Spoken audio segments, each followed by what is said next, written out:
Nakita ko ang Vietnamese na kwento sa dokumento. Isa sa konteksto ko ito sa Pilipinas ngayon. Nagsisimula na ako sa pagsulat ng buong Filipino adaptation. Ito ay magiging mahabang kwento, kaya isusulat ko ito ng buo at kumpletong Tagalog.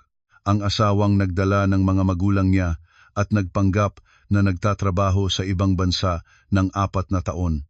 Isinara ko ang 6 na black card niya at nag-file ng annulment nang makita ng pamilya niyang nasa airport na siya at hindi nila alam kung anong naghihintay sa kanila. Nakatayo ako sa tabi ng bintana habang nakatingin sa ulang bumabagsak sa salamin ng aming condominium unit sa Quezon City. Bigla-bigla ang ulan ng huling bahagi ng tag-araw at kasabay nito ang kakaibang kaba na hindi ko mapaliwanag. Sa likod ko, maririnig ang tawanan at kwentuhan ng mga magulang ng asawa ko at ng asawa ko mismo si Rodel na siyang pumutol sa katahimikan ng aming tahanan. Espesyal ang araw na ito ayon sa kanya. Maagang-maaga siyang nagmaneho papunta sa kanilang probinsya sa Batangas para sunduin ang kaniyang mga magulang. Si Tatay Ernesto at Nanay Coring ay puno ng dalang mga pasalubong mula sa probinsya, mga bayabas, mga itlog ng manok at bigas na nakabaluktot sa bastos. Sa mata ng iba, mukha itong isang masayang reunion ng pamilya. Ngunit sa akin, pagkatapos ng 7 taon na pagsasama kay Rodel, alam ko na may kakaiba sa kaniyang mga mata. Lagi siyang umiiwas sa aking tingin. Maingat na inayos ang hapunan. Umuwi ako ng maaga para magluto ng sinigang na bangus at adobong manok na paboritong ulam ng kanyang mga magulang. Nakaupo si Rodel sa dulo ng mesa, nagbubuhos ng Red Horse para sa kaniyang ama, ang mukha niyang tila masaya ng labis. Malakas na inihanda ni Rodel ang kanyang sasabihin, inubos ang baso at tumingin sa amin, isa-isa. Tatay, Nanay, mahal ko. May importanteng ipaabot ako sa inyong lahat ngayong gabi. Huminga siya ng malalim. Pinili ako ng kumpanya para pumunta sa Singapore bilang branch manager at operations head sa loob ng 4 na taon. Malaking pagkakataon ito para sa akin kapag bumalik ako. Siguradong mapupunta ako sa posisyon ng Assistant Vice President. Natigilan ako. Ang mga kutsara ko ay halos nahulog na. 4 na taon. Hindi niya ito minensyon sa akin kahit minsan. Nagpigil akong magsalita ng mahinahon. 4 na taon ka pupunta sa Singapore? Bakit hindi mo sinabi sa akin ng maaga, Rodel? Agad siyang dumampi sa aking kamay. Ang kanyang mga mata ay puno ng paghingi ng tawad, ngunit nakita ko ang katusuhan doon. Pasensya na, mahal. Bigla talaga. Tinawagan ako ng presidente namin at kailangang sumang-ayon ka agad bago pa makuha ng iba. Para sa kinabukasan ng ating pamilya ito, para makabili tayo ng mas malaking bahay, para hindi tayo manatili sa kondo na ito magpakailanman. Sumabog ang kagalakan ni Nanay Coring. Palakpak siya ng palakpak, ngumingiti ng walang tigil. Naku, ang galing-galing mo talaga, anak. Singapore. Ibang mundo na yan. Pinakamapalad na sa buong angkan natin ang pamilya natin. Kumislap ang kanyang mga mata sa akin. Huwag kang mag-alala. Ligaya, andito naman ako at tatay para tulungan ka sa bahay habang wala si Rodel. Tatay Ernesto ay tumango-tango, inangat ang kanyang baso ng beer. Ganyan ang tunay na lalaki lumalayo para sa pamilya. Susuportahan ka namin, anak. Pagkatapos ay lumingon si Rodel sa akin, pisilin ang aking kamay. Ligaya, hindi ako mapanatag kung mag-iisa ka rito, at hindi rin ako mapanatag kung mag-iisa sina tatay at nanay sa Batangas. Kaya naisip ko, na habang wala ako ng 4 na taon, dito muna sila titira kasama mo. Makakatulong sila sa bahay at nandoon ka para alagaan sila, at sa ganoon binibigyan mo rin ako ng kapayapaan ng isip habang nagtatrabaho ako. Ramdam ko ang lubid na pumalibot sa aking leeg. Kung tatanggi ako, magiging makasariling manugang ako, mapagmataas, ayaw mag-alaga sa matatanda. Ngunit kung sasang-ayunan ko, naghihintay ang 4 na taon ng pamumuhay kasama si Nanay Coring, ang kilala kong mapanuri at maarte, habang naglalayo ang asawa ko. Tumingin ako kay Nanay Coring. Nakikiramdam siya sa aking reaksyon. Huminga ako ng malalim at sinubukan kong pigilan ang galit. Ang pagpunta ni Rodel sa trabaho, hindi ko ito haharangin. Ngunit ang tungkol sa pananatili ng magulang niya dito ng 4 na taon, sa palagay ko ay kailangang pag-isipan pa. Agad namula ang mukha ni Nanay Coring. Binagsak niya ang kanyang plato sa mesa. Ano ba ang ibig mong sabihin yan, Ligaya? Inaalingaw-ngawan mo ba kami na magnanakaw kami o magpapabigat sa iyo? Ang anak ko ang nagpapakain sa bahay na ito. Ngayong aalis siya, kailangan mo lang naming alagaan at ganyan na ang reklamo mo? Nagmamadaling pumasok si Rodel. Ay, Ligaya, hindi ganyan ang ibig sabihin ni, hindi ko sinabi na ganyan, wika ko ng mahinahon. Ang sinabi ko lang ay kailangang pag-aralan. Si tatay at nanay ay sanay sa maluwag na espasyo sa Batangas. Sa kondo tayo narito. Baka hindi sila komportable, ngunit tapos na ang usapan. Pumayag na ako kahit laban sa aking kalooban at nagpatuloy ang hapunan na parang walang nangyari. Ang kwentong binalangkas ni Rodel tungkol sa maliwanag na kinabukasan, maluho silang bahay malapit sa ilog, bakasyon sa buong Asya. Kumain akong tahimik, ang bawat subo ng kanin ay parang pait sa lalamunan. Bakit siya magmamadaling umalis? Bakit hindi niya ako tininingnan nang diretsyo ng pag-usapan niya ang kanyang biyahe? Nang mapansin ko siyang pumunta sa balkonahe ng kondo upang tumawag ng telepono ang kanyang pag-iingat, ang kamay niya na nakatakip sa bibig, napigilan ko ang sarili kong lumabas. Nang bumalik siya, kasama ang kanyang pamilyar na ngiti, lalong lumago ang aking hinala. Kinabukasan, puno ng paghihiwalay ang simbuyo ng kondo, ngunit ang pinakanagmamahal ay si Rodel, hindi ako. Maaga siyang nagising, sinuri ang kanyang maleta, suot ang magandang polo. Si tatay at nanay ay nagpakulo ng lugaw, pinakain ng husto si Rodel bago ang mahabang biyahe. Hawak ni Nanay Coring ang kamay ng kanyang anak, luhaan ang mga mata, nagbibigay ng iba't ibang tagubilin mula sa pagkain hanggang sa pag-iingat sa mga estranghero. Ligaya, ihatid mo si Rodel sa airport ha? 8:00 ang biyahe, ngayon na dapat umalis.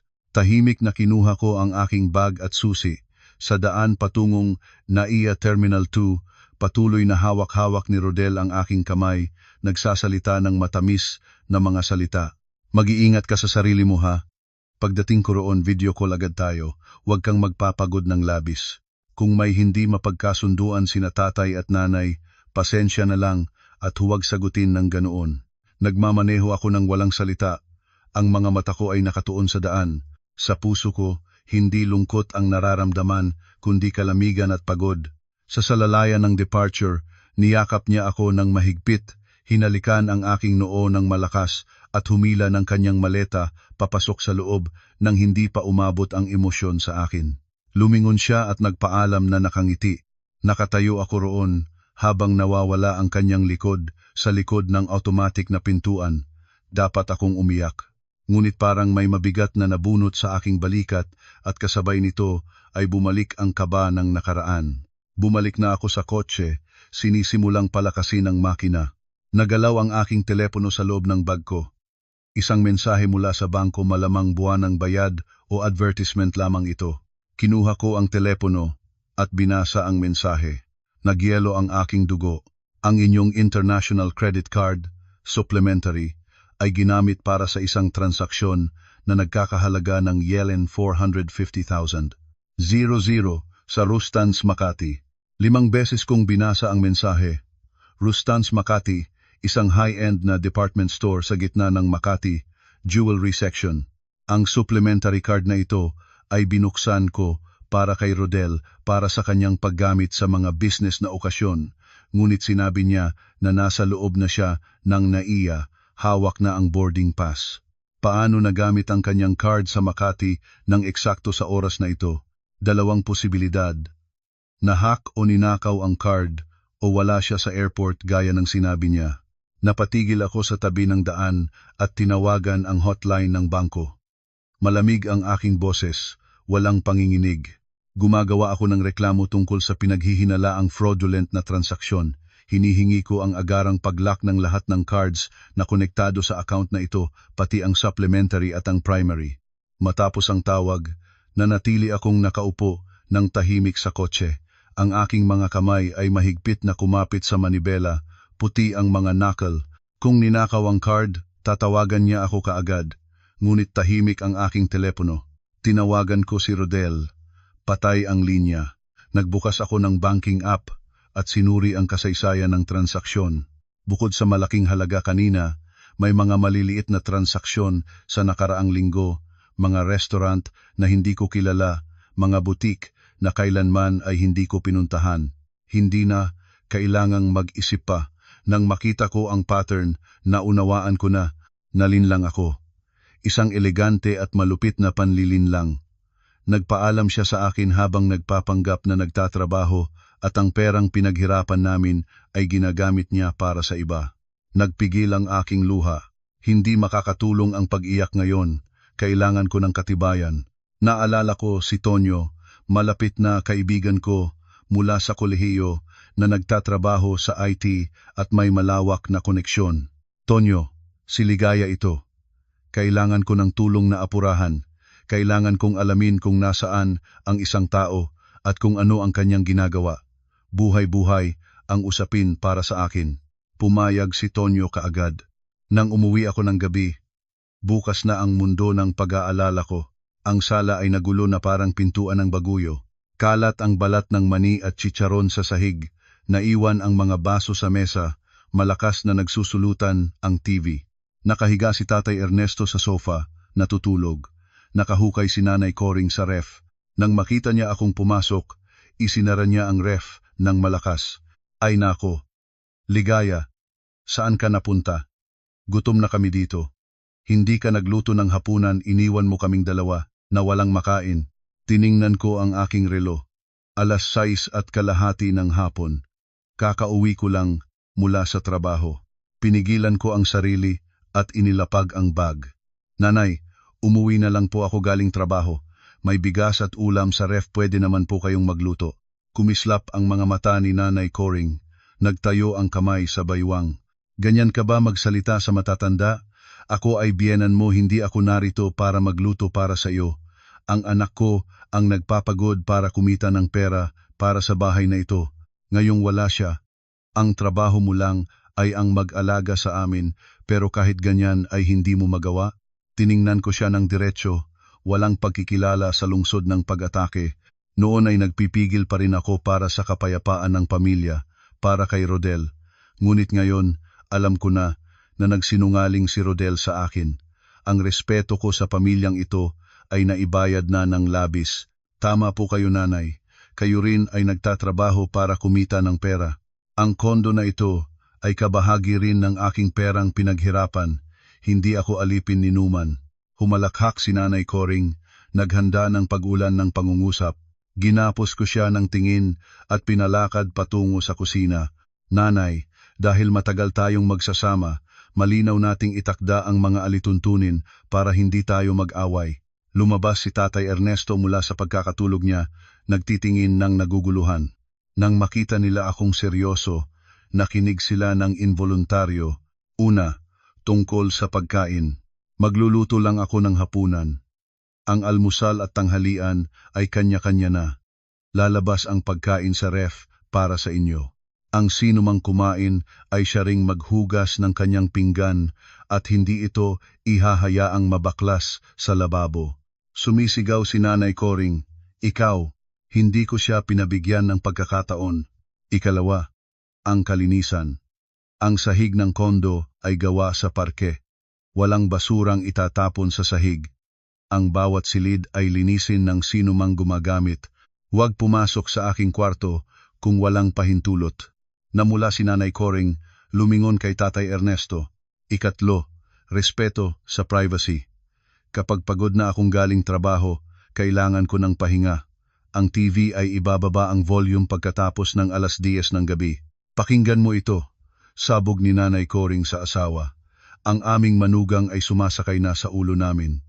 Isang araw pa lang nawala si Rodel, pinapalabas na niya kami ng anak namin. Sagot ni Tatay Ernesto, mabigat ang tono. Ligaya, alam mo ba ang kinauupuan mo? Kami ay nakatatanda, may respeto kang utang sa amin. Bahay ito ng aking anak, ang aming gusto, ang dapat sundin. Ngumiti akong mapait. Tatay, ang titulo ng kondo na ito ay nakasulat sa pangalan ng dalawa naming mag-asawa. ang malaking bahagi ng pera sa pagbili nito ay galing sa aking mga magulang bilang regalo sa amin. Si Rodel ay bahagi ng mortgage at ako ang nagbabayad ngayon habang wala siya. Ang may-ari ng nag-iwan ng bahay ay ako. Hinihingi ko lang ang maayos na pamumuhay para makasigurado akong may lakas para magtrabaho at bayaran ang utang sa bangko. Kung hindi kayo komportable, maaari kayong bumalik sa Batangas kung saan mas maluwag. Parang malamig na tubig ang binuhos ko sa kanila. Alam nilang wala silang air conditioning sa Batangas tulad ng dito, walang ginhawa, walang malinis na higaan, hindi sila aalis. Pinatigil ni Nanay Coring ang aming away, ngunit ang kanyang mga mata ay puno ng galit. Hintayin mo lang. Tatawagan ko si Rodel para ituwid kanya. Nagdial siya ng paulit-ulit. Ngunit ang linya ay patay o hindi makausap. Sa loob ko ay napatawa. Abala ang iyong anak sa ibang tao, nanay. Walang oras para mapakinggan ang iyong reklamo. Nang gabing iyon ay hindi ako nagluto ng hapunan. Pumasok sa aking kwarto, sinara ang pinto, nagsuot ng earphones at pinalo ang musika. Kailangan ko ng lakas. Ang labanan ay nagsisimula pa lamang at kailangan kong maging panalo. Nang gabing iyon, sa unang beses na wala ang asawa ko, hindi ako nadama na nag-iisa. Nararamdaman ko lamang na mas malakas kaysa dati. Sinabi ko sa aking sarili, ligaya, huwag kang mahina. Kailangan mong ipagtanggol ang iyong sarili at ang lahat ng para sa iyo. Kinabukasan, nagising akong mas maaga kaysa karaniwan, maingat na nag-ayos, pinili ang navy blue na blazer at slacks na nagbibigay ng hitsura ng autoridad. Lumabas ako nang hindi pinansin ang mapanghamak na tingin ni Nanay Coring na kumakain ng tinapay sa mesa. Hindi ako pumunta sa opisina kaagad. May appointment ako kay Abogado Mando, isang malapit na kakilala ko, kilala sa kahusayan at pagtatapat. Sa kanyang opisina sa 11 palapag ng isang tower sa Ortigas, inilatag ko ang mga bank statement na naiprint ko ng maaga. Mando, may paraan bang masusubaybayan ang pera na ito? Itinulak niya ang kanyang salamin at sinuri ang mga papel ng maingat. 10 minuto ang lumipas sa katahimikan. Ligaya, mas komplikado ito kaysa sa iyong iniisip. Nagpasuri na kami sa nakalipas na 6 na buwan. Paunti-unti na inilipat ni Rodel ang kabuuang 3,000 sa isang account na nakapangalan sa isang babae na nagngangalang Trisha San Diego. 3 milyong piso. Parang kidlat ang dumaan sa aking ulo. Iyon ang lahat ng aming ipon sa loob ng 7 taon, ang lahat ng aking perang pinaghirapan sa mga pag-aari ng kumpanya, ang aming pondo para bumili ng mas malaking bahay sa katapusan ng taon. Trisha San Diego. Kilala ko ang pangalang iyon. Isang intern ng kumpanya ni Rodel, ilang taon na ang nakakaraan. Isang batang babae, malambot ang boses, malaking mata, na laging mukhang malapit ng umiyak. Palagi siyang nagpapasiklab kay Rodel, tinatawag itong Kuya Rodel ng matamis. Noon ay inisip ko pa na magalang siya. Ang mga transfer ay napakamaingat, nagpatuloy si Abogado Mando, minsan 55 milyon libo, minsan 500,000. Ang labeling ay bayad ng produkto o supplies. Kung hindi mo titingnan ang kabuuan, mahirap mapansin ang abnormalidad. Ang babaeng ito 140 na taong gulang, taga Batangas, walang opisyal na trabaho, ngunit nakalagay sa pangalan niya ang isang condominium unit na binili sa Pasig City noong 2 buwan na ang nakakaraan. Mahigpit na kumawit ang aking mga kamao, ang mga kuko ay kumatas sa aking balat. Matagal na pinlano ni Rodel ang lahat ng ito. Inilabas niya ang aming pinaghirapan para itayo ang bagong buhay niya kasama ang iba. Ang 3 milyong piso ay pawis at dugo ko, mga gabing walang tulog, mga pagkakataong nilayo ko ang sarili ko sa karangyaan. Ano ang dapat kong gawin, Mando? Hindi ko maaaring palakarin ang pag-alis ng perang iyon. Tumingin sa akin si Abogado Mando nang may pagmamalasakit. Ngayon, kalmado muna. May ebidensya na tayo sa daloy ng pera. Para mabawi ito, kailangan nating patunayan na ito ay pinagsamang ari-arian ng mag-asawa at ang paglipat ay ginawa ng walang iyong pahintulot na may layuning itago ang ari-arian.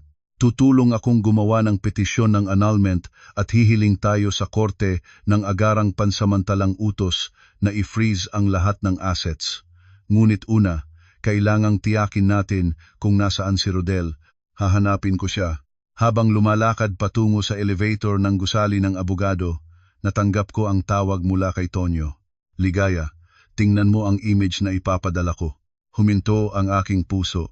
Sa screen ng aking telepono ay isang larawan na malinaw ang detalye. Isang lalaki na nakasot ng makulay na Hawaiian shirt, puting shorts at sombrero si Rodel. Hindi siya mukhang negosyanteng nagtatrabaho sa Singapore. Sa tabi niya ay isang batang babae, payat, nakabihis ng crop top at miniskirt, nakaunan sa balikat ni Rodel, nakangiting bukas-bukas. Iyon ay si Tricia. Nakatayo silang dalawa sa check-in area ng isang high-end resort sa Boracay. Ang braso ni Rodel ay nakabalot sa baywang ni Tricia. Ang kamay ni Tricia ay nakapatong sa dibdib ni Rodel, may pag-aari, ngunit hindi iyon ang nagpagalit sa akin ng higit. Nakita ko ang suot ni Tricia sa pulso niya. Pinalaki ko ang larawan. Sa maputing pulso ng babae ay isang relo Rolex, ladies model na may kapalibutan ng mga brilyante. Isang buwan na ang nakakaraan. Umuwi si Rodel na may kwentong malaking bonus ang natanggap niya. Gusto niyang magpasaya sa sarili sa isang magandang relo para sa kanyang mga pulong sa mga kliyente.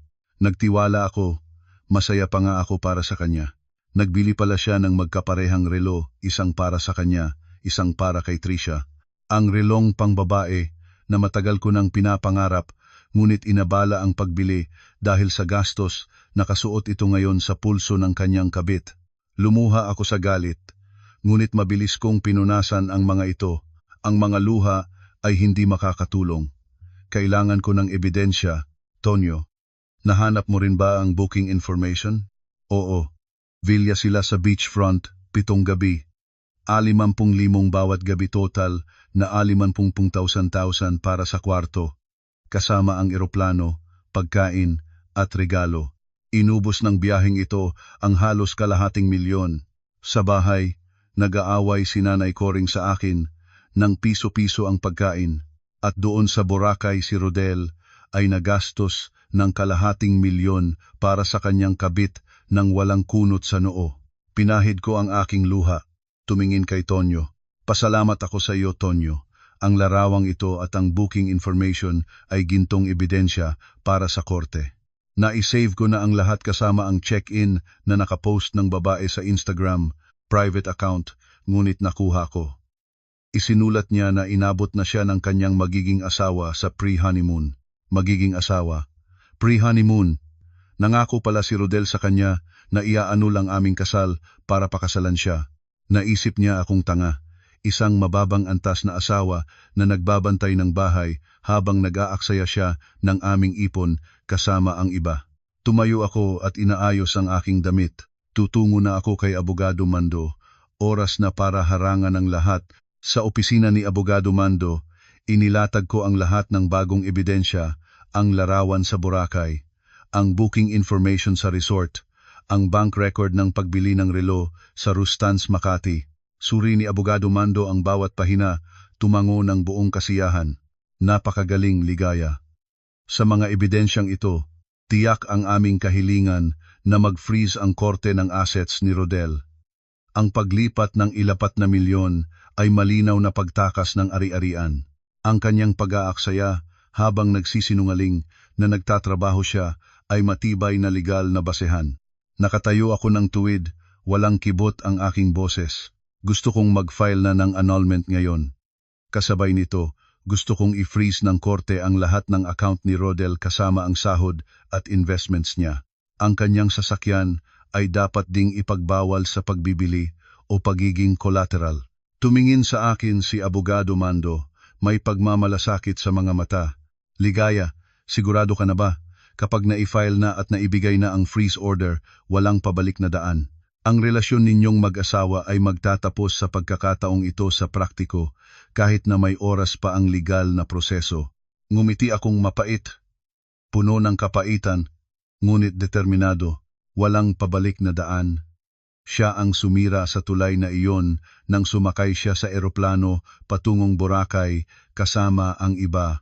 Wala na akong inaareglong mahal sa relasyon, na ito nagsisisi lang ako sa oras at lakas na ginawa ko para sa isang peking pamilya. Gawin mo na, Mando. Mas mabilis, mas mabuti. Gusto kong bago matapos ang araw na ito, maging basura na ang lahat niyang card. Tumango si Abogado Mando. Tinawagan kaagad ang kanyang assistant para simulan ang pag-draft. 3 oras naming trabaho para tapusin ang lahat ng dokumento. Pinirmahan ko ang petisyon, malakas at malinaw ang aking lagda, mas maganda kaysa dati. Iyon ang lagda ng pagpapalaya. Sabay kaming pumunta sa korte para mag-file. Dahil sa uri ng kaso at ang panganib ng pagtakas ng ari-arian, mabilis na pinag-aralan ng hukuman ang aming petisyon. Nagbayad kami ng kinakailangang deposito at bago matapos ang hapon, nalabasan na ang utos ng korte.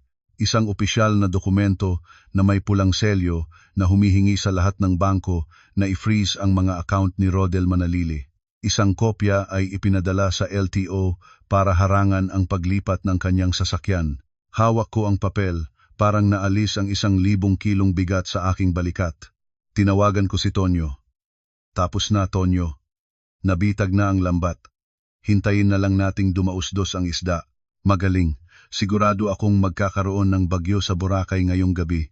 Umuwi ka na at magpahinga. Mayroon ka pang labanan laban sa 2 matanda sa bahay. Nang bumalik ako sa kondo, mabagal ang hangin ngunit ang loob ng bahay ay tahimik. Si Tatay Ernesto ay nakaupo ng nakatalikod. Si Nanay Coring ay nakatingin sa telepono. Hindi sila kumibo. Nagsuot ako ng komportableng damit at nagluto ng instant noodles para sa aking sarili. Hindi ko tinanong ang kalusugan ni Tatay Ernesto, alam ko na ayos siya. Ang aking malamig na kilos ay isang tahimik na deklarasyon ng digmaan. Huwag na kayong gumamit ng sakit para kontrolin ang akin. Mula ngayon, ayon sa aking mga tuntunin, ang magiging pamumuhay sa loob ng bahay na ito. Sa 3 araw mula nang umalis si Rodel, nagkita kami ni Tonyo sa isang coffee shop sa Tomas Morato. Nauna siya, nakaupo sa sulok, seryoso ang mukha. Nang maupuan ko siya, itinulak niya ang tablet patungo sa akin nang walang salita. Larawan ito nakuha ng isang kaibigan ko sa airport ng Kalibo noong kahapon. Nakita niya ang magkasamang ito medyo kakilala, kaya hinula niya, kaya kinuha ang litrato. Hindi ako nagkamali. Ang lalaki na nakasuot ng makulay na polo at puting shorts, nakasalamin at may sombrero, iyon ay si Rodel. Kasama niya ang batang babae, si Trisha, nakaunan sa kanyang balikat, ngumingisi ng maluwang. Sila ay nakatayo sa check-in ng isang kilalang 6-star resort sa Boracay. Pagkatapos ay ipinakita sa akin ni Tonyo ang larawan ng pulso ni Trisha, ang relo, ang Rolex. Natitiyak na. Sinabi ko kay Tonyo ang susunod na hakbang. Bantayan ang lahat ng kanilang social media, pagkatapos ay pupunta na ako kay Mando. Sa opisina ni Rodel, gusto ko rin alamin kung may itinago pa siya doon. Nang gabing iyon, habang nagdadalisay ang mga magulang ni Rodel sa sala, maingat na hinalughog ko ang opisina ni Rodel. Maraming taon na siyang nagbabawal sa akin na pumasok, lagi ang dahilan ay kailangan niya ng konsentrasyon. Sa loob ng isang kahon, sa pinakailalim na drawer ng kanyang Nara desk, natagpuan ko ang isang lumang smartphone, isang model na sinabi niyang nasira ang screen at itinabi na, sinimulan kong sinasaktan, sinimulan ko itong i-charge. Pagkalipas ng 15 minuto, nagliwanag ang screen na puno ng mga bitak.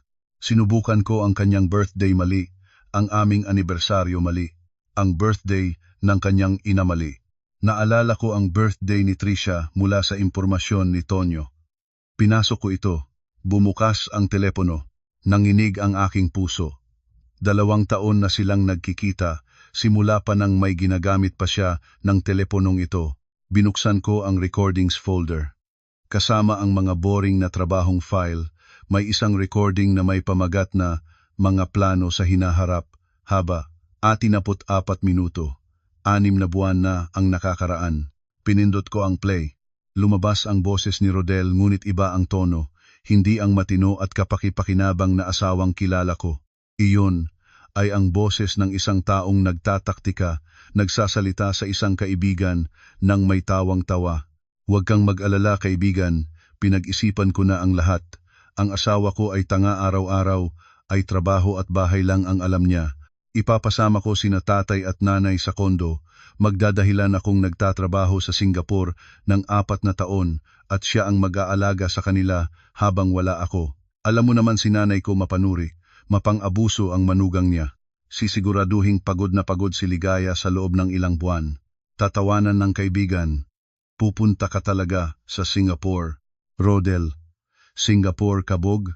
Mag-a-apply pa lang ako ng leave, ipon ng pera at isasama ko si Trisha sa Boracay para mag-enjoy. Pagkatapos, hahanapin ko ng paraan para mag-anul, ngunit sa oras na iyon ay matapos ko nang ilabas ang pera. Si Ligaya ay lalabas na walang dalang anumang bagay. Gagamitin ko ang 4 na taong ito para gawing libreng kasambahay ang kanya habang tinatamis ko ang aking buhay at kapag handa na ako, papalabasin ko siya at sisimulan ang bagong buhay kasama si Trisha. Ang pera ay aasenso na sa oras na iyon. Nagtapos ang recording sa tunog ng pagtatamaan ng mga baso. Nanatili akong nakabaang sa sofa, hawak ang telepono ng mahigpit. Ang kirot ng unang sandali ay naging matinding pagkamuhi. Hindi lang ako asawang niloko. Isa akong patsi sa malupit na plano niya. Itinuturing niya akong tanga, isang libreng kasambahay. Gusto niyang pagurin ako, palabasin pagkatapos ng walang bitbit. Hindi lumuha ang aking mga mata. Ang galit ay nagpatuyo ng lahat. Kinokopy ko ang file sa aking laptop, nagpadala ng kopya kay Abogado Mando, at nag-save sa 3 cloud platforms. Ito ang pinaka-mabigat na ebidensya. Sa recording na ito, mauunawaan ng korte ang buong likas ng aming kasal at ang intensyonal na pagtatago ng ari-arian. Tumingin ako sa labas ng bintana. Nagsimulang umuulan muli sa Quezon City. Rodel, labis mo akong pinababa. Inakala mong kordero ako na maaaring pangunahan mo, ngunit nakalimutan mo na kahit ang kordero ay maaaring bumagsak kapag ipinagdiin sa sulok. Kinabukasan, nang papasok na ako sa gusali ng aking opisina, tinawagan ako ng receptionist mula sa ibaba. Ma'am Ligaya, bumaba po kayo agad. May isang matandang babae na nagpapakilalang biyena ninyo, nagtatayo siya ng kartel at nagwawala sa lobby. Inaayos ko ang aking blazer at nagdagdag ng lipstick. Kapag bumaba na ang elevator, nakita ko ang eksena.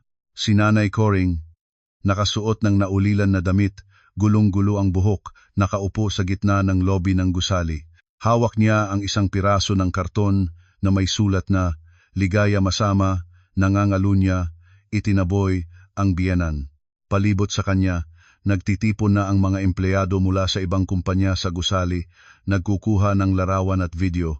Nakita niya akong lumabas mula sa elevator at nagtayo siyang bigla, humakbang palapit para hawakan ang aking buhok, ngunit hinawakan siya ng 2 security guard bago siya makarating sa akin.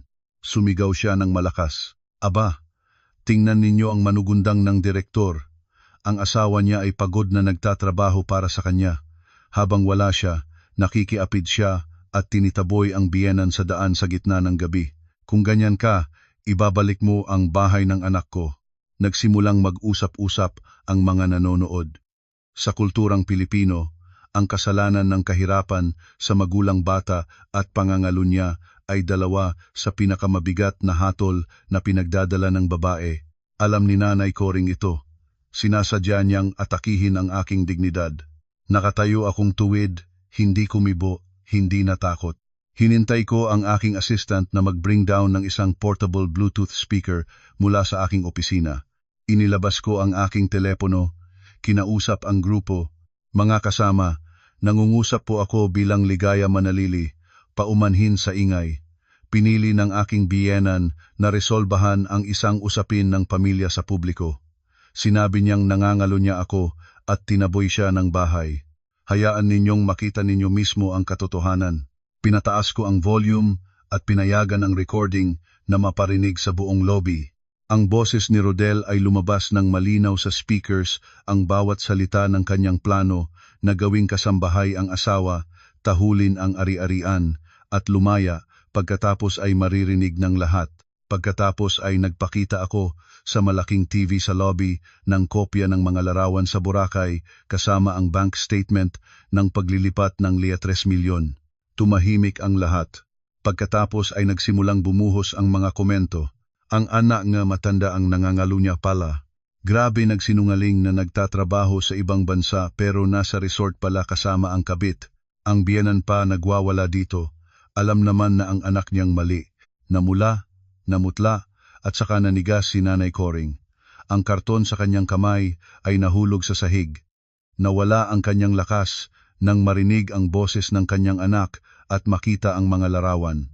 Lumakad akong palapit sa kanya, nagsalita ng mahina, sapat na lamang para marinig niya. Uwi na kayo, nanay. Huwag na kayong magpaloko sa publiko pa. Ang inyong anak ay nagugulumihanan sa Boracay, malapit ng harapin ng batas. Mas mabuti pang umuwi kayo at maghanda. Hintay pa rin kayo ng 3 araw. Pagkatapos niyaon, papalabas na kayong dalawa. Hinawakan ko ang balikat ni Nanay Coring at ginabayan ko siya patungo sa exit. Inagaw niya ang kanyang sarili, ngunit lumakad na rin siya, nakayukong gumagalaw, ang lakas niya ay nawala. Ang labanan ng biyenan ay tapos na sa isang mahina at mapanghamak na paraan. Ang lahat ng inaakala niyang pangahas na hakbang ay naging sandata ko laban sa kanya. Nang bumalik na ako sa opisina ko at itinago ang lahat ng nalaman ko, nagtrabaho akong buong puso para sa susunod na hakbang. Si Rodel ay hinarangan na sa pananalapi. Si Nanay Coring ay napahiya. Ngayon ay kailangang ayusin ang huling bagay, si Tricia. Sa pamamagitan ng network ni Tonyo, nakuha ko ang numero ng telepono ng ama ni Tricia, si Tatay Berting mula sa Batangas. Ayon sa impormasyon, isang retiradong guro siya, may simpleng pamilya, may mataas na paggalang sa moralidad at dangal. Pumasok ako sa kotse ko, sinaradong mabuti ang mga bintana, huminga ng malalim. Sinabi ko sa sarili ko na maging mahinahon, tumawag ang ikatlong ring. Isang gitnang gulang na lalaki ang sumagot, malambot ang tono na may halong ingat. Alo? Sino ito? Inisayos ko ang aking boses mahinahon, magalang, seryoso. Magandang hapon po, tatay. Paumanhin sa pagabala. Ako po si Ligaya, ang asawa ni Rodel Manalili. Nais ko pong makipag-usap sa inyo tungkol sa isang mahalagang bagay na kaugnay ng inyong anak na si Tricia. Sandaling katahimikan. Pagkatapos ay narinig ko ang pag-alis ng bigat ng kanyang boses. Ah, si Rodel ba? Sabi ni Tricia, kaibigan niya ito, may kwento ba? Puso kong tatag. Maingat na nagpaliwanag. Po, wala pang alam. Ang katotohanan po, si Rodel ay aking legal na asawa. Kasal kami ng 7 taon at nakatira sa Quezon City. Siya ay kasalukuyang may ugnayan kay Tricia at magkasama silang nagbiyahe sa Boracay.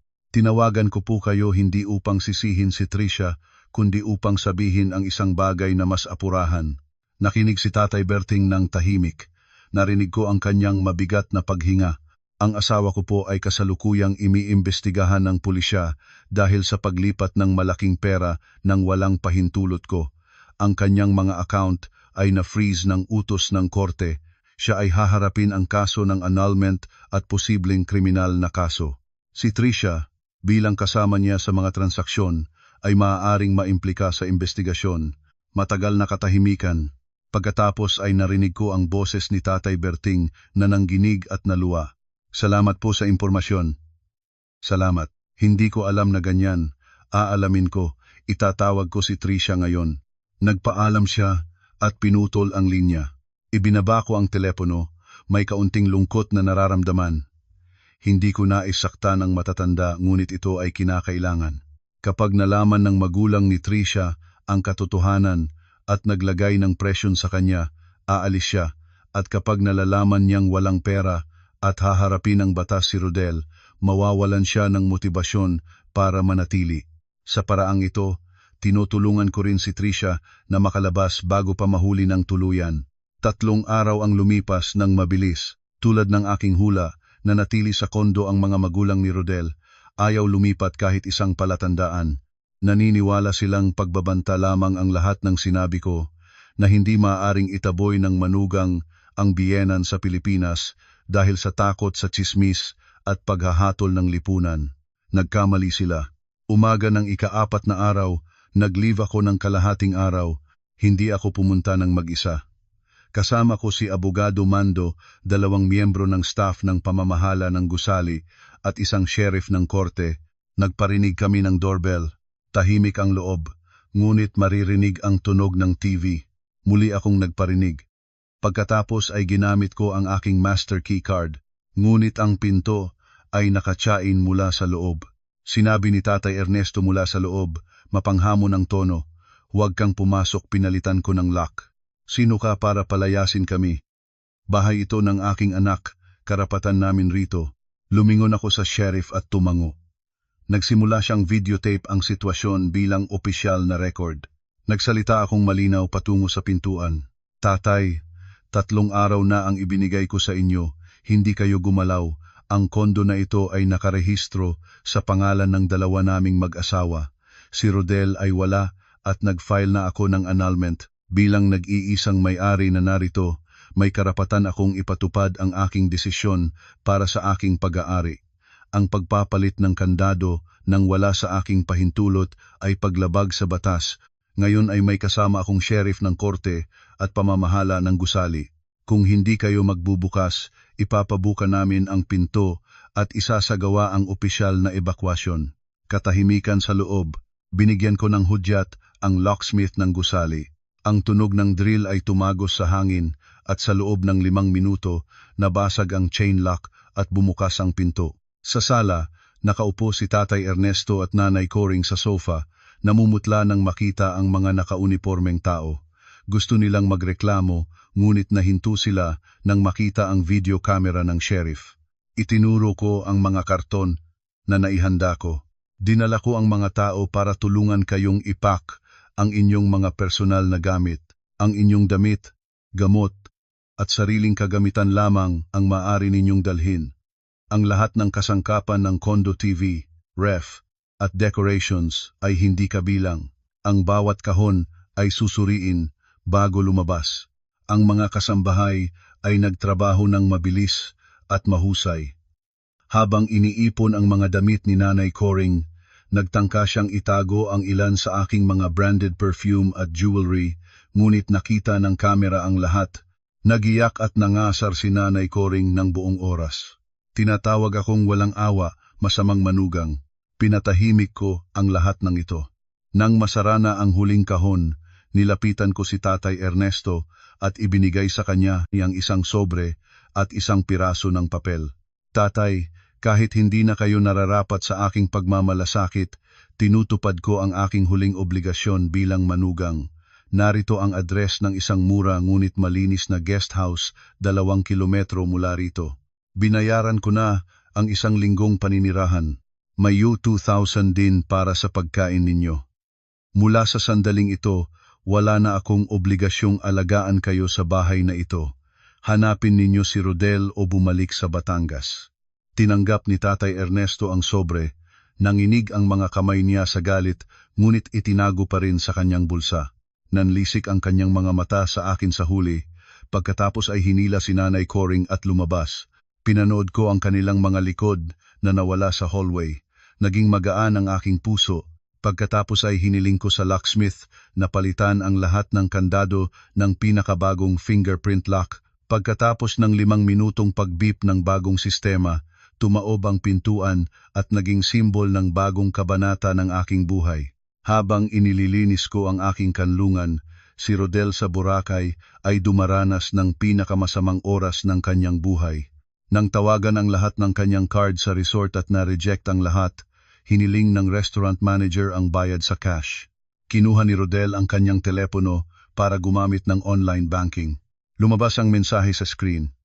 "Ang inyong account ay kasalukuyang naka-hold ayon sa utos ng hukuman." Sa sandaling iyon, tumaob ang mundo ni Rodel. Lumayo si Tricia nang marinig niya ang salitang annulment at pulisya na nagmumula sa telepono ng manager dahil nakikipag-usap ang manager sa aking linya nang ipaliwanag ko ang sitwasyon at sinadya kong ulit ang mga salitang iyon nang malinaw para marinig ng lahat sa paligid. Nagtayo si Tricia at lumabas ng walang paalam, dala ang kanyang bag Naiwanan si Rodel sa harap ng mesa. Ang lahat ng kanyang cards ay walang silbi. Sa huli, nagbenta siya ng kanyang Rolex Submariner sa isang pawn shop sa Boracay para makabayad at makabili ng ticket pauwi sa ghetto seat sa likod ng eroplano, malapit sa comfort room, kasama ang malalaking lalaki at umiiyak na mga bata. Habang naghihintay ng eroplano sa lounge ng Godofredo P. Ramos Airport sa Kalibo, tiningnan niya ang sarili sa salamin ng comfort room, pangit ang balbas, kupas ang damit na dating mahal, nangangalumata, parang taong nalamangan. Mababa siyang lumupad pauwi sa naiya katawan humilata sa isang lumang taxi. Ang ulan ng Maynila ay bumabagtas sa mga bintana ng kotse. Dumating siya sa guest house kung saan natutulog ang kanyang mga magulang, isang maliit, makulay ang dingding at malagkit ang sahig na kwarto, at doon nahanap niya sina Tatay Ernesto at Nanay Coring. "Anak, nandito ka na," iyak ni Nanay Coring nang makita siya, nakakapit sa kanya. Ngunit ang mga mata ni Tatay Ernesto ay nagtatanong, "Nagtatrabaho ka ba talaga sa Singapore? O totoo ang sinabi ng asawa mo?" Inilow down ni Rodel ang ulo niya, hawak ang mukha sa mga kamay. Ang katahimikan niya ay sapat ng sagot. "Nandoon ka sa Boracay kasama ang ibang babae?" Tanong ni Tatay Ernesto, mabigat ang boses. "Oo tatay," wika ni Rodel ng mahinhin. "Ngunit pinlano ko ang lahat pagkatapos ay sinimulan ni Ligaya ang lahat nito. Pina-freeze niya ang lahat ng aking account, sinabihan ang kumpanya." Aray, inihagis ni Tatay Ernesto ang ashtray sa sahig. "Mayroon kang magandang asawa, matalinong asawa, maunlad na bahay, at tinalikuran mo ang lahat para sa isang kabataang hindi mo man kasal. Ngayon heto tayo walang tirahan, walang pera, ikinukuha pa ang aking matandang katawan sa maliliit na kuwarto dahil sa iyong kagagahan." Tumunog ang telepono ni Rodel, isang email mula sa HR ng kanyang kumpanya, Notice of Termination and Demand for Restitution. Natuklasan ng kumpanya ang kanyang ginawa, nagsinungaling siya na may sakit ang asawa para makakuha ng leave, ngunit natuklasan ng audit na nag-falsify siya ng expense reports sa loob ng 2 taon. Total na limang 500,000 ang nakulimbat niya. Aalisin siya kaagad at kailangan niyang ibalik ang halagang iyon sa loob ng 15 araw, kung hindi ay ire-refer ang kaso sa NBI para sa criminal prosecution. Nahulog ang telepono sa sahig. Handa na ang lahat. Wala ng trabaho, wala ng pera, mabigat na utang, harap ng korte. Ang panaginip na itinayo niya ay gumuhit ng ganap. 1 buwan pagkatapos, nakatanggap ako ng isang tawag mula sa isang hindi kilalang numero. Babae ang boses, mahinaan at nanginginig. Si Tricia. Pumayag ako sa pakikipagkita sa kanya sa isang tahimik na coffee shop sa may Katipunan. Dumating siya 5 minuto bago ako, pero halos hindi ko siya nakilala. Walang nawala ang fashion blogger na nasa litrato. Ngayon ay nakasuot siya ng maluwag na floral dress, walang makeup, puti ang mukha, malalim ang ilalim ng mga mata, mahirap lumakad. Umupo siya sa tapat ko, hindi makaharap sa aking tingin. "Ate Ligaya, salamat po na pumayag kayong makita ako. Ako ay..." "Sabihin mo na," wika ko ng malamig ngunit hindi malupit. "Hindi ako may maraming oras." Huminga si Tricia ng malalim, lumuluha. Itinulak niya ang isang paper bag patungo sa akin. "Ate Ligaya, nasa loob nito ang 500,000 na cash. Ito ang pera na ipinagdeposito ni Rodel para sa condominium unit niya, hindi ko pa nagagamit. Ang pera bago nito, totoo pong nagastos ko na sa pamimili at travel, wala na akong kakayahang ibalik. Ibinibigay ko ito para kahit paano ay mayroon akong matutumbas sa pinsalang nagawa ko." Tiningnan ko ang bag pagkatapos ay tumingin sa kanya. "Itago mo iyon para sa iyong sarili. Ang halagang iyon ay isusulit ko mula kay Rodel, hindi sa iyo. Ang korte ang magpapairal." Umiling si Tricia. "Hindi ako makatatagal ng may hawak na pera na ito, ate." Bukod doon, ibinukas niya ang isang manipis na folder at inabot sa akin ang isang papel, isang discharge paper mula sa ospital. 3 araw na ang nakakaraan. Nagpalaglag na siya.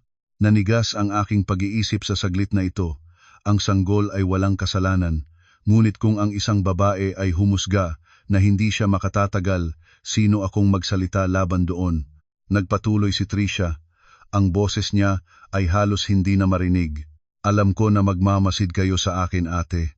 Ngunit hindi ako makakapagtayo ng sariling buhay kasama ang isang lalaking nagsinungaling at lalong hindi ako makakasiglang silang ang isang batang malapit ng harapin ang bilangguan. Binibiro niya ako, nahiwalay na kayo, malapit na ang annulment ninyo. Linalagyan niya ako ng maling pag-asa. Sa Boracay, nang malaman ko ang lahat, nagising ako. Matagal akong nanahimik. Bago ko siya sagutin, uminom ako ng mainit na tsaa. Kunin mo ang bag, wika ko sa huli. Hinihila ito pabalik sa kanya. Iyon ay pera mo. Babawiin ko ang utang ni Rodel mula sa kanya ng legal. Tungkol sa iyong desisyon, ikaw ang makaalam. Wala akong karapatang humusga. Isang bagay lang ang sasabihin ko sa iyo. Huwag kang magtatayo ng sariling kaligayahan sa kirot ng iba. Mahal na aralin iyon. Napailing si Tricia at inurong ko ang bag sa kanya. Ibalik mo iyon sa mga magulang mo. Sabihin mo sa kanila na bahagi ka ng solusyon, hindi ng problema. Ngumiti ako ng bahagya, tumayo at lumabas ng coffee shop. Sa labas, nagliwanag ang langit pagkatapos ng ulan. Isang bagay ang natapos na. Isang buwan pa ang lumipas. Isang gabi, habang naglalakad mula sa opisina ko, lumabas ang isang anino mula sa likod ng puno sa tabi ng gusali. Ligaya! Ligaya! Heto ako. Nagulat ako at humakbang paurong. Sa ilalim ng maningning na ilaw ng kalye, nakilala ko si Rodel, ngunit hindi siya ang Rodel na kilala ko. Ang lalaking ito ay mukhang matanda ng 10 taon sa loob ng 2 buwan. Basa ng ulan ang kanyang manipis na jacket. Makapal ang balbas na hindi pa inaalagaan. Malalim ang ilalim ng mga mata. Pangit ang mukha, parang taong naghumiwalay sa mundo. Lumukso siya palapit para hawakan ang aking kamay. Itinigil ko siya ng aking payong. Huwag kang lalapit. Lumuhod siya sa gitna ng malamig na tubig ng ulan. Nagtitiklop ang mga kamay. Lumuluha. Ligaya, patawarin mo ako. Alam ko na ang mali ko. Nailoko ako ni Tricia. Nag-engganyo sa akin ngayon ay nagsisisi na ako ng labis. Nawala na ang lahat ko. Trabaho, pera, biyahe. Nagkasakit sina tatay at nanay. Patawad, pakisuyo, tumayo akong tahimik sa ilalim ng aking payong. Tumayo ka na. Huwag mong gawin ang kahihiyang ito sa sarili mo. Sabi mo binalot ka ng bumbabukas ng mabango. Hindi mo itinago. Idinagdag niya, patawarin mo ako dahil sa 7 taon nating pagsasama. Bawiin mo ang kaso. Ibalik mo sa akin ang bahay. Magtatrabaho akong parang kalabaw para mabayaran kita. Nanatiling malamig ang aking boses. Sinabi mong naloko ka ng bumbabukas? Sinuman ang nagkumpleto ng 6 na buwang plano para linlangin ang asawa? Sinuman ang nagpalipat ng ulatren milyon? Sinuman ang nagdala ng magulang para gawing bantay habang nag-enjoy ka? Ang lahat iyon ay gawa ng iyong sariling kamay. Rodel, hindi ng sinuman. Umusad siya, tumititig sa akin ng mapagmakaawa. Ligaya, ang pera na ito, ang iliman niyong libong tulungan mo akong bayaran ang kumpanya. Kapag hindi ako napresuhan, magsisimula akong muli. Pag-ibayuhin ko ang lahat para sa iyo, mahal pa rin kita. Tiningnan ko ang mukha ng lalaking ito na minsan ay ang lahat ng mundo ko. Ang lahat na nararamdaman ko ay habag na may halong panghihiya. Lumingon ako at humakbang pabalik sa kotse. Ang giu, 500,000 na iyon ay ibabawas ko sa iyong utang. Ang utang mo sa kumpanya ay bayaran mo nang ikaw ito ay hindi problema ko. Makikita ka namin sa korte sa susunod na linggo. Huwag kang malapit sa harap ko muli. Kung ilalabas mo itong palakad, tatawagan ko ang security. Pumasok ako sa kotse, sinaradong maingat ang pinto at binuksan ang makina. Sa salamin ng likod, nakita ko si Rodel na nakaluhod sa gitna ng ulan, sumisigaw ng aking pangalan. Itinulak ko ang erehe ng sasakyan at lumayo ng mabilis. Ang kanyang hiyaw ay namatay sa hangin. Napagpasyahan ko na ang pag-iwan sa kanya ay ang pinakatamang desisyon ng aking buhay. Dumating ang araw ng korte sa isang umaga ng taglagas, maliwanag ang langit, dilaw ang sikat ng araw. Nakasuot ako ng itim na blazer, nakatali ang buhok, Magaan ang pag-aayos ngunit tumatalab ang aking presensya. Kasama ko si Abogado Mando na may makapal na folder ng dokumento. Si Rodel ay nakaupo sa kabilang bahagi, nakatango ang ulo. Maayos ngunit murang polo shirt. Walang abogado, walang pera para makapag-hire. Tumangkilik na ang kanyang mga magulang. Si Tatay Ernesto ay na-admit sa ospital dahil sa mataas na presyon ng dugo. Si Nanay Coring ay nahihiya at hindi makabangon. Sinimulan ng mahistrado ang pakikinig. Nagpaliwanag si Rodel ng paminsan-minsan, sinisikap na makuha ang ilang piraso ng ari-arian. Kagalang-galang na korte, inamin ko ang aking pagkakamali sa relasyon, ngunit ang 3 bilyon na pera ay puhunan ko sa negosyo. Nalugi lang kami. Hindi iyon pagtakas ng pera. Ang bahay ay may kontribusyon din ako, kahati dapat kami. Tumayo si Abogado Mando, maayos ang anyo, malakas ang boses. Kagalang-galang na korte, ganap naming tinatanggihan ang pahayag ng respondent. Ebidensya numero 1, ang bank statements na nagpapakita ng mga transfer na walang kahit anong kasulatan ng negosyo, lahat ay personal na gastos. Ebidensya numero 2, ang voice recording na sa sariling bibig ng respondent ay inamin ang plano niyang mandaya ang asawa at itago ang ari-arian. Ebidensya numero 3, ang legal na dokumento na nagpapatunay na ang ari-arian ng kondo ay nagmula sa regalo ng mga magulang ng petitioner para lamang sa kanya. Nang maparinig ang recording sa korte, tumango ang lahat ng miyembro ng panel sa respondent. Ang mga masamang salita ni Rodel ay maliit na tumalab sa kanilang mga tainga. Inilayo ng mahistrado ang kanyang tingin kay Rodel. Pagkatapos ng 2 oras na pakikinig at deliberasyon, inihayag ang hatol. Sa ngalan ng Republika ng Pilipinas, ipinagkaloob ng korte ang petisyon ng annulment ng kasal nina Ligaya Cruz Manalili at Rodel Manalili tungkol sa ari-arian. Ang condo unit at sasakyan ni petitioner ay kumpirmadong eksklusibong pag-aari ng petitioner batay sa napatunayang pinagmulan ng pondo. Tungkol sa utang, obligado ang respondent na ibalik sa petitioner ang halagang ere 2,500,000 matapos ibawas ang ere 11 milyong libon na ibalik na mula sa third party na kinuha niya mula sa pinagsaluhang ari-arian. Ang lahat ng gastos sa annulment ay sagutin ng respondent. Tumagos ang tukong ng mahistrado sa mesa. Ang katarungan ay ginawa na. Nanalo akong ganap. Bumagsak si Rodel sa mesa. Sa mga utang na iyon, kasama ang utang sa kumpanya, ang natitirang buhay niya ay magiging mga taon ng pagbabayad ng walang hanggan. Lumabas ako ng korte, huminga ng malalim, inaamoy ang hangin ng kalayaan. Nagkamay kami ni Abogado Mando nang may ngiti siya. Binabati kita, Ligaya. Tinubos mo ang iyong sarili ng may kahusayan. Ngumiti akong maluwag, ang pinakamagandang ngiti ko sa matagal ng panahon. Maraming salamat sa lahat, Mando. Ngayon ay simula ng bagong buhay ko.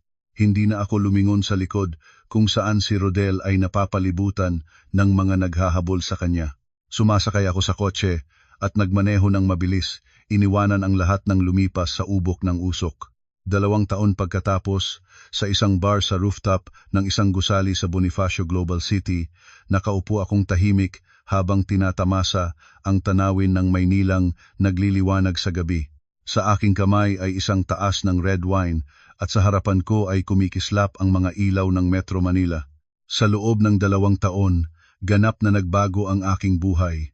Pagkatapos ng annulment, ibinenta ko ang kondo sa QC, puno ito ng mapait na alaala at lumipat sa BGC bilang marketing director ng isang multinational company. Bagong kapaligiran, bagong tao, bagong sigla at nakatulong ito sa pagpapagaling ng aking mga sugat. Tumalab ang telepono ko. Si Tonyo. Ligaya, hulaan mo kung sino ang aking nasakay sa Grab kanina. Nag-book ako para makapunta sa dinner at si Rodel pala ang driver. Nagtaka ako at nag-reply. Talaga? Kamusta na siya? Nagpadala si Tonyo ng nakawin na litrato ang likod ng driver. Isang payat na lalaki ng itim ng balat, nakasuot ng faded na Grab driver jacket, nakasalamin at may lumang helmet sa tabi. Mukhang lumanda siya ng 20 taon, pre. Nakilala niya ako kaya hindi na siya nagsalita, nakatungulang buong biyahe.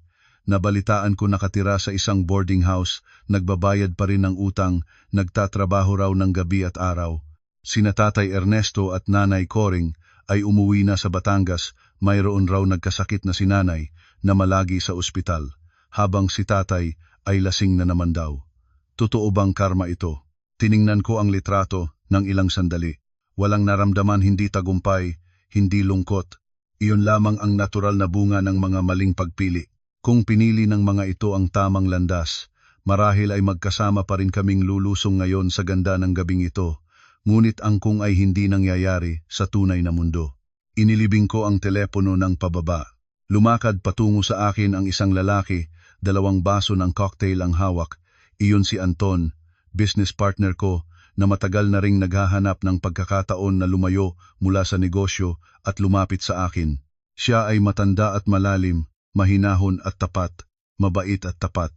Nag-iisip ka ba ng malalalim? Tanong niya ng mahinahon. Inilapag ang isa sa mga baso sa harapan ko. Ngumiti ako. Tumingin sa kanya. Bahagya. Ngunit tapos na. Itinaas niya ang kanyang baso. Ang mga mata niya ay mainit na tumingin sa akin. Ang nakaraan ay para matuto, hindi para pagsisihan. Halina, itaas natin ang baso para sa ating magandang kinabukasan. Itinanghal ko ang aking baso at bangga ang mahinahon ang kanyang baso. Tumatawid ang tunog ng basong nagtatagpo ng may kaliwanagan. Sa isang bagong buhay, malaya at masaya. Uminom akong malumanay, naramdaman ang tamis at init na kumakalat sa aking katawan. Sa ilalim ko, patuloy ang galaw ng Metro Manila, walang tigil, buhay, nagbabago. At alam ko ako rin ay ganoon. Magpapatuloy akong sumulong, mabuhay ng buong puso at nagliliwanag tulad ng mga ilaw na nagliliwanag sa gabi. Ang kabanata ng lumang kasal ay nagsara na magpakailanman. Ang bagong pahina ay bukas at ako ang may hawak ng panulat na susulat ng bagong kwento.